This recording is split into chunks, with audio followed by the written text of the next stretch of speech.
आषाढी एकादशीच्या मंगल मुहूर्तावर पंढरपूरमध्ये विठुरायाच्या दर्शनासाठी अलोट गर्दी उसळली आहे आणि हेच भक्तीचं वातावरण राज्यभरात पाहायला मिळत आहे। अमरावतीमध्येही हजारो भाविक विठ्ठल रुक्मिणीच्या दर्शनासाठी दाखल झाले आहे।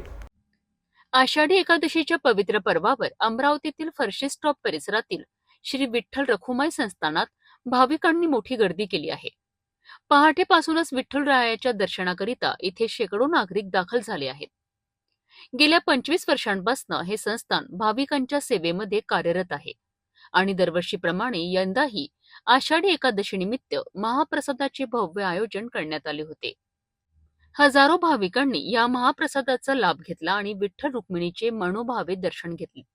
संपूर्ण परिसर जय हरी विठ्ठलच्या गजराने दुमदुमून गेला होता।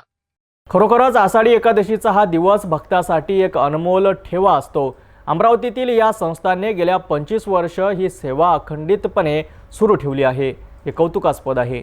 या उत्साहात सहभागी झालेल्या सर्व भावी भक्तांना हार्दिक शुभेच्छा।